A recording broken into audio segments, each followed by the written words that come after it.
I only hope that we never lose sight of one thing, that it was all started by a mouse.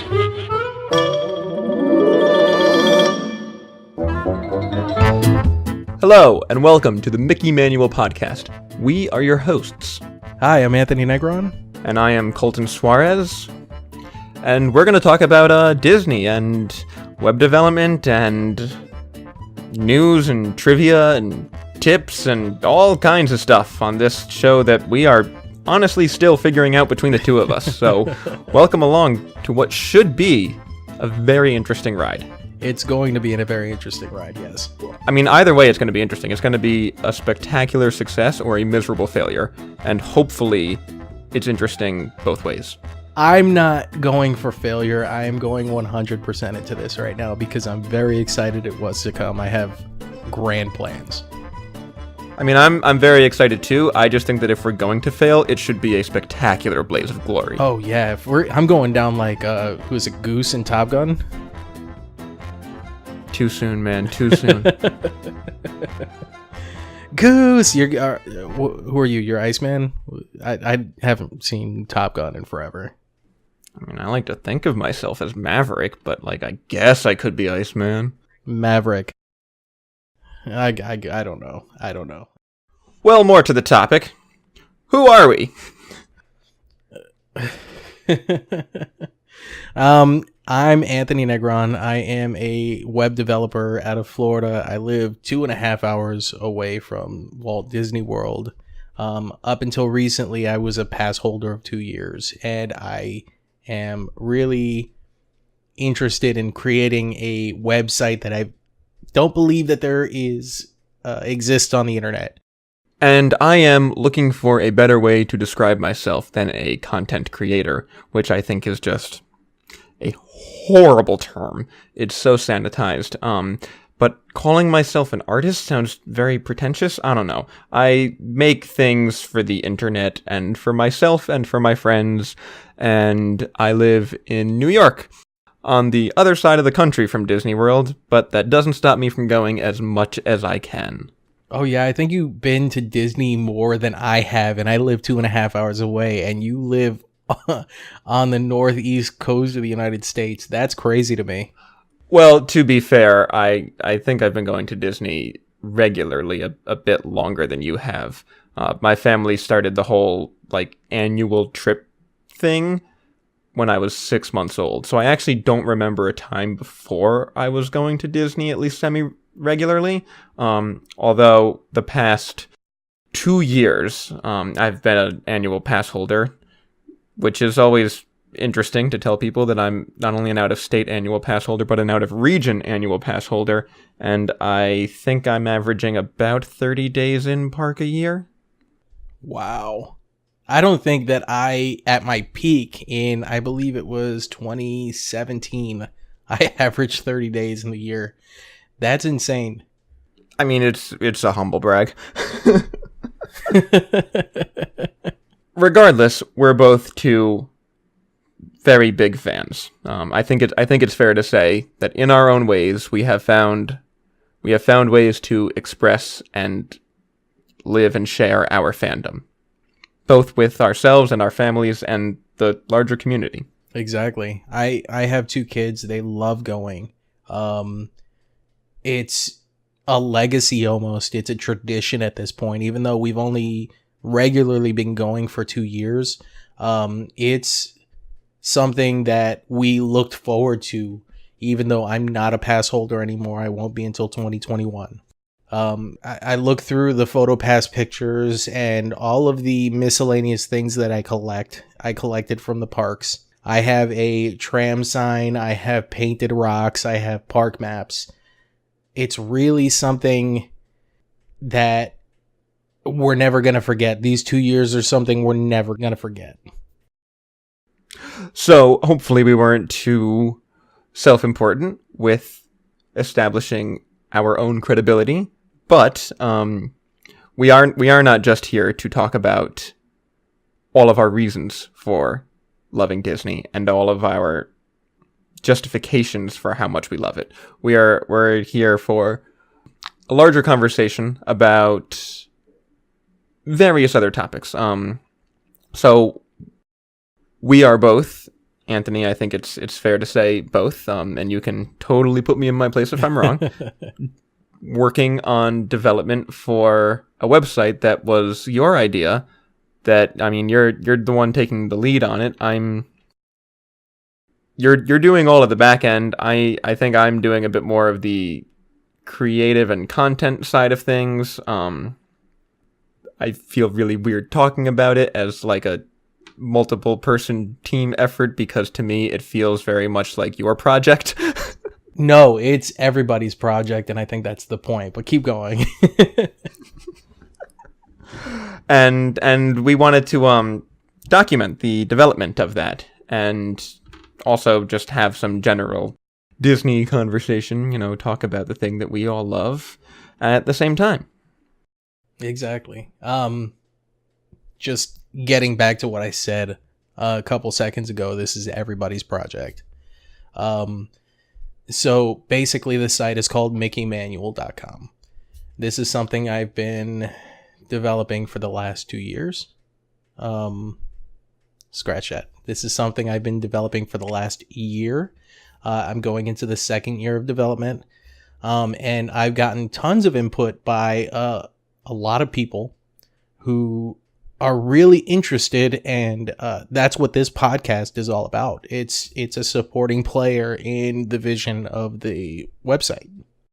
So, in the interest of providing a better picture of what it is that we're working on, we're going to shift a little bit now into a more interview format. Why don't you tell us what the site is?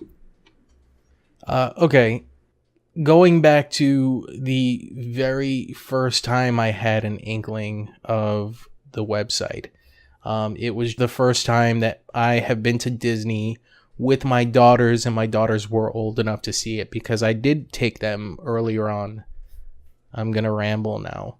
But I did take them earlier on, and they couldn't remember it. But the first time I took them and they can remember it, I saw that look in their eyes.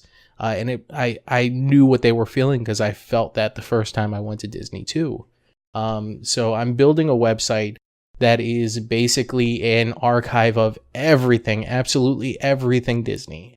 It's an archive of that which is most sentimental. I'm a very sentimental creature. I know that a lot of people who visit Disney are very sentimental people, and they cherish those memories of going to the parks when they were a child. And just like you, Sims, you've gone since you were 2 years old on a regular basis, and I know that you can remember almost everything that happened there and all the good times. And I know that there is not a place on the internet that captures that magic of being in the park, and I want to be the site that does that. It's launching in a very basic phase. We have a phase 2 and a phase 3. That's not for further on down the line. We want to get the site up and running, show people what we got, and pretty much that's it. I just want to capture the magic of Disney like no website has ever captured or made you feel before when you visit. And I think that's what really grabbed me when we first started, talking about it, when you were sharing your idea with me, is that idea of capturing that magic and that sense of wonder. And I mean, I don't know about you, but for me, like, the thing that I have come to associate with, the capital Disney magic, is that sense of community and I guess charitability. Like when I'm there, I feel very connected to humanity, and I find myself, more willing to give people the benefit of the doubt, or just be friendlier or more generous in my, interpretations of people's actions and things. And I mean, I could talk for hours on the subject, and ramble and probably not exactly articulate what I'm trying to say, but I feel like it's a deeply emotional but also interpersonal experience. And I can feel that sense when you talk, like I can feel when you talk about what you are trying to build, that you're trying to build something very much in tune with what I feel when I'm in the parks. And that really gets me very excited for this project.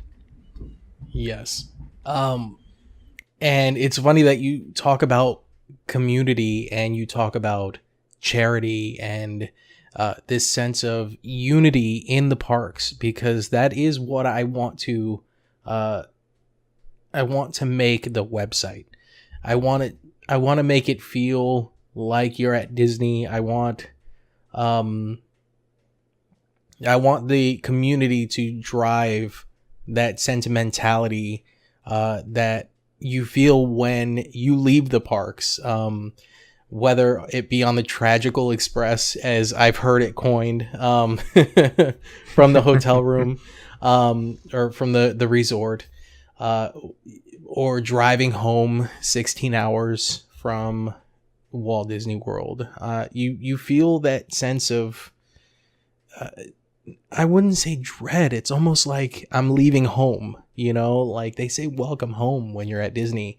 And I don't think that it has to be that way. I think that, like, for lack of a better way of putting it, I just saw Mary Poppins, and there is a song in Mary Poppins Returns, that says, "You haven't lost it.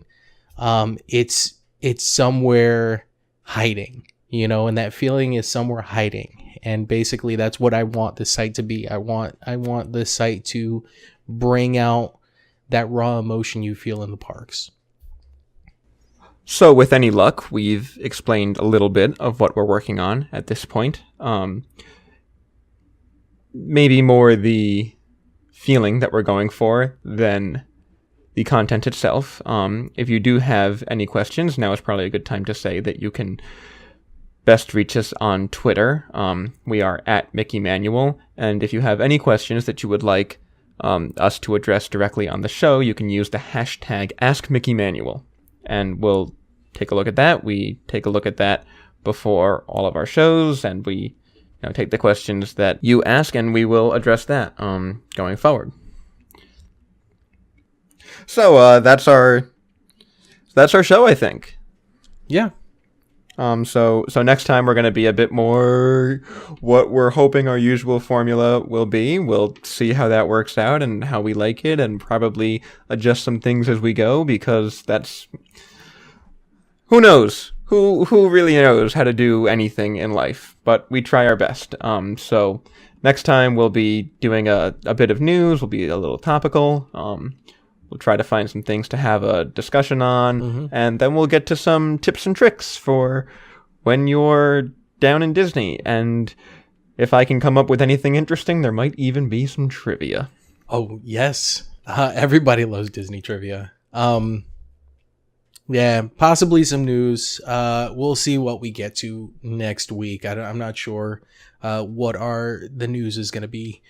It's pretty slow right now. Yeah, I think this is I think the show right now is very fluid, and we're still feeling ourselves out, but we'll see, and hopefully it's entertaining, and if it's not good, at least it's hopefully interesting. If it's not entertaining, my name is Symbols. Colton. Wait, we didn't get into usernames. I just remembered nobody knows you as Symbols. Oh, yeah. Anthony is going to sometimes call me Symbols. I'm going to sometimes call him Rum Banana. This is what happens when you make friends online and you think of each other by your usernames. It sounds like we're in the same room, doesn't it? One of these days, we might tell you the story of where those usernames came from. But that, dear listener, is a story for another time.